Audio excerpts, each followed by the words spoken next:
Exercise 5.3. Question number first is, can you explain why the converse to theorem 4 is true? Why does the perpendicular from the center of a circle to a chord of the circle bisect the chord? यहाँ पर नीचे hand दिया हुआ है. Use figure 5.12. You are told that CMA equals CMB equal 90 degree. You need to show AM, यानी हमको AM के equal BM proof कर देना है. ठीक है, तो पहले हमको फिगर 5.12 लाना पड़ेगा. तो देखो इसमें हम फिगर लाते हैं 5.12. ये हमारा फिगर है 5.12. ठीक है, अब देखो इसमें दिया है कि सी, इसको केवल हम एक्सप्लेन कर देना है. ठीक है, करना खुद है. ये CMA इक्वल CMB, इसमें पहला दिया हुआ है CMA ये इक्वल CMB ये मतलब क्या हुआ, पहला CMA इक्वल CMB दिया हुआ है. ठीक है, दूसरा इसमें देखो BC के इक्वल AC होगा क्योंकि ये रेडियस है. ठीक है, और एक और हम क्या ले सकते हैं इसमें, अब इसमें ये एंगल A के इक्वल एंगल B होगा ना, क्योंकि अगर AC की इक्वल BC है, तो अगर AC की इक्वल BC है तो ये ABC एक आइसोसेलेस ट्रायंगल हुआ, और जब ये आइसोसेलेस ट्रायंगल हुआ तो क्या हो जाएगा ये, तो आइसोसेलेस ट्रायंगल AC और BC है, आइसोसेलेस ट्रायंगल का साइड है, तो उसका एंगल भी इक्वल होगा, A के इक्वल B हो जाएगा. तो तीन पार्ट इक्वल हुआ, CA के इक्वल हुआ CB, and CMA equal CMB second हो गया, और थर्ड क्या हो जाएगा, angle A equal angle B. तीन पार्ट इक्वल हुआ, कॉन्ग्रुएंस हो जाएगा. जब कॉन्ग्रुएंस हो जाएगा तो हमको क्या दिखाना है, why does the perpendicular from the centre of circle to chord the circle bisect the कोड. मतलब कोड को ये बिसेक्ट कर रहा है, जो ये परपेंडिकुलर ड्रॉ कर रहे हैं हम, ये CM परपेंडिकुलर है ना, ये इस कोड को बिसेक्ट मतलब AB को बिसेक्ट मतलब क्या हुआ, इसको दो भागों में डिवाइड कर रहा है. तो हम कॉन्ग्रुएंस कर चुके हैं ना, जब कॉन्ग्रुएंस कर लिए CAM और CMB को, ये दोनों कॉन्ग्रुएंस हो जाए, तो कॉन्ग्रुएंस हो जाएगा तो AM के इक्वल BM, वैसे प्रूफ हो जाएगा. क्लियर हुआ ना कैसे हुआ, देखो. अब देखो इसमें खुद पहला स्टेप क्या दिया यहाँ पे कि CMA के इक्वल CMB नंबर 1 है दिया हुआ ये. ठीक है, सेकेंड हो जाएगा CA के इक्वल CB हो जाएगा, क्योंकि ये दोनों C और CB दोनों रेडियस और रेडियस सेम होता है. ठीक, और जब यहाँ पे इस ट्रायंगल ACB में जब AC और BC इक्वल हो गया, तो मतलब ये आइसोसेलेस ट्रायंगल हुआ, और ट्रायंगल में एंगल भी दो इक्वल होता है, तो A के इक्वल हम लिख सकते हैं B. तीन पार्ट इक्वल हो गया, कॉन्ग्रुएंस हो जाएगा ना. जब कॉन्ग्रुएंस हो जाएगा तो CMA कॉन्ग्रुएंस CMB, जब कॉन्ग्रुएंस होता है तो टोटल पार्ट से इक्वल हो जाता है, इसलिए AM के बराबर BM हुआ. तो जब AM इक्वल BM हो जाएगा, इसका मतलब क्या हो गया कि जो परपेंडिकुलर CM है वो AB को दो इक्वल पार्ट में डिवाइड कर रही है. हो गया. ठीक है, क्वेश्चन नंबर सेकेंड देखो, ये खुद कर लेना है. सेकेंड दिया हुआ है, N isosceles triangle ABC is inscribe in a circle. जैसे मान लो कोई सर्कल हमारे पास दिया हुआ है, ये हमारा हो गया सर्कल है ये. ठीक है, N isosceles triangle ABC, AB equal AC है, जिसमें ये मान लो एक ये लाइन हो गया और एक ये लाइन हो गया, दो लाइन हो गया. इसको मान लिया हम A, ये B और ये C, दोनों आपस में क्या है, ये इक्वल है दिया हुआ है. इसको दोनों को ज्वाइन कर लिए,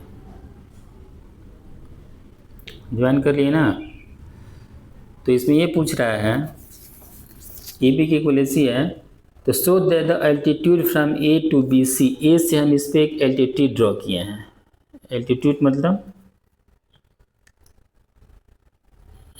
मतलब यहाँ से जो लाइन ड्रॉ करेंगे वो यहाँ कितने डिग्री का होगा, परपेंडिकुलर. ये 90 डिग्री का है, ये 90 है, और ये भी क्या है, ये परपेंडिकुलर ड्रॉ किए हम A टू BC, यानी इस A से हम BC पे लाइन ड्रॉ किए हैं, इसको मान लिए D, यानी यहाँ पे AD और BC दोनों क्या है, एक दूसरे के परपेंडिकुलर है. तो सेंटर तुमको दिखाना है कि जो ये लाइन AD है वो क्या हो रहा है, वो इस सर्कल के सेंटर से जा रहा है, हमको ये दिखाना है। तो सेंटर से कब जाएगा, अगर हम सबको इक्वल कर दें। जैसे अब देखो, जैसे यहाँ पे ए बी की इक्वल ए सी दिया हुआ है ना, नंबर 1 हो जाएगा ये, ठीक है। अगर हम इसको कॉन्ग्रुएंस कर दें, इसको अगर हम कॉन्ग्रुएंस कर दें तो हो जाएगा ना कि so that the altitude from A to B C passing through the centre of the circle. तो देखो यहाँ पे ए बी डी और ए सी डी में ये हमारा क्या हो जाएगा, कॉमन हो जाएगा। पहला पार्ट हो गया, कॉमन हो जाएगा ये, ठीक। फिर यहाँ पे ए बी की इक्वल क्या दिया हुआ है, ए सी दिया हुआ है। तो अगर ए बी की इक्वल ए सी है तो ये क्या हो जाएगा, ये इसके इक्वल ये हो जाएगा ना। ए बी डी और ए डी सी में लेंगे तो ये तो परपेंडिकुलर है, तो A D B equal A D C number 1 हो जाएगा। ए बी इक्वल ए सी हो गया नंबर 2, और ये क्या हो जाएगा हमारा, कॉमन हो जाएगा, तो कॉन्ग्रुएंस हो जाएगा। कॉन्ग्रुएंस हो जाएगा तो इसके इक्वल क्या हो जाएगा, ये हो जाएगा। ये दोनों आपस में क्या हो जाएगा, इक्वल हो जाएगा। ये दोनों आपस में क्या है, इक्वल है, ठीक है। तो अब ये टोटल जो ये डिस्टेंस सबका आपस में इक्वल हो जा रहा है, यानी इसके इक्वल ये कब होगा, जब ये क्या होगा, सेंटर होगा। समझ में आ रहा है। जैसे बी डी की इक्वल सी डी कब होगा, B D equal C D है, रेडियस तभी तो है। और रेडियस क्या होता है, ये सेंटर से, जैसे एक पॉइंट सेंटर पे होता है और एक पॉइंट सर्कल पे होता है, तो डी क्या हो जाएगा, सर्कल हो जाएगा, डी इसका सेंटर हो जाएगा। जब डी सेंटर हो जाएगा तो ये ए डी क्या हो रहा है, सेंटर से हो जा रहा है। बस क्लियर हुआ ना, इतना यही करना है इसमें। सेकेंड थर्ड देखो, इसमें ये टोटल सॉल्व करेंगे कॉपी में। क्वेश्चन नंबर थर्ड देखो, थर्ड में दिया हुआ है, थर्ड क्वेश्चन है इसमें, 2 parallel code of length 6 and 8। जैसे एक पहले सर्कल है, सर्कल हो गया, 2 पैरेलल कोड है। एक कोड हम मान लीजिए ए बी, ठीक, और एक कोड मान लिए हम सी डी। ए बी और सी डी 2 कोड हो गया। 8 है, एक है 6 सेंटीमीटर जो एक कोड है, और एक कोड है 8 सेंटीमीटर, ठीक है। ये मान लीजिए इसका सेंटर मान लीजिए O. If the radius of the circle is 5, radius 5 है, तो इसको मिला दो, ये कितना है, 5 है। ये भी रेडियस, ये भी कितना हो जाएगा, 5। तो रेडियस सब सेम होता है, तो ये भी हो जाएगा 5 और ये भी हो जाएगा 5। और इन दोनों क्या करेंगे, हम दोनों कॉर्ड को हम ज्वाइन कर लेंगे। ये जो कॉर्ड है ना सेंटर जार, इसको ज्वाइन कर लो, ज्वाइन कर लिए ये। अब देखो पूछ रहा है इसमें, find the distance between the mid point of the chord. मतलब ये मिड पॉइंट हो रहा है ना, ये दोनों मिड पॉइंट है, ये और ये। तो हमको इस दोनों के बीच का डिस्टेंस, इसको मान लेते हैं ई और इसको मान लेते हैं एफ, यानी हमको ई और एफ के बीच का डिस्टेंस पता करना है, ठीक है। अब देखो यहाँ पे ए बी का वैल्यू कितना दिया हुआ है, 6 सेंटीमीटर दिया हुआ है ना, और ई क्या है, इसका मिड पॉइंट है। तो बताओ बी इक्वल क्या हो जाएगा, 6/2 यानी 3 सेंटीमीटर हो जाएगा क्या, इतना कितना हो जाएगा, ये वाला है बी ई हो गया 3 सेंटीमीटर। इसी तरह से क्या करो, यहाँ पे सी डी दिया हुआ 8 सेंटीमीटर, सी डी दिया है 8 सेंटीमीटर। तो अगर सी डी 8 है तो डी एफ कितना हो जाएगा, 8/2, डी एफ हो जाएगा 8/2, यानी ये हो जाएगा हमारा 4 सेंटीमीटर। तो ये हो जाएगा 4 सेंटीमीटर। और ये कौन सा ट्रायंगल हो रहा है, ये परपेंडिकुलर है ना 90 डिग्री, तो ये राइट एंगल हो रहा है। तो ये इसमें हम अप्लाई करेंगे पाइथागोरस थ्योरी, जिसमें हमको इसका वैल्यू 3 पता है, इसका वैल्यू 5 पता है। इसका वैल्यू पता कर सकते हैं हम। तो ओ ई बी में लेंगे, in triangle O E B, तो ओ ई बी में हमको ये पता करना है, तो ओ ई यानी हमको पता करना है परपेंडिकुलर। तो O E square equal O B square minus E B square, O B square minus E B square. तो ओ बी का वैल्यू कितना दिया हुआ है, 5 और ये 3 है, 5 का स्क्वायर माइनस 3 का स्क्वायर, 25 माइनस 9 16, यानी ओ ई का वैल्यू कितना हो जाएगा, 4 सेंटीमीटर हो जाएगा, ठीक है। सेम हम लेंगे किस में, ओ एफ डी में, ओ एफ डी में लेंगे in triangle O F D.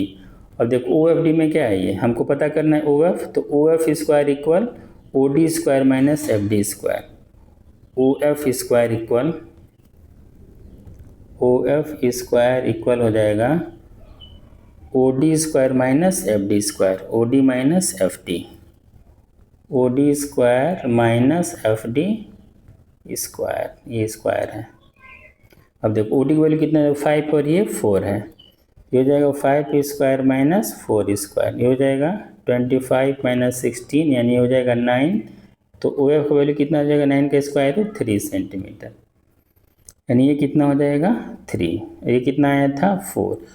अब यहाँ से ई एफ दोनों का पूछा, मिड पॉइंट के बीच का डिस्टेंस क्या है, यानी ई और एफ का डिस्टेंस पता करना है, तो लिखेंगे distance between E and F,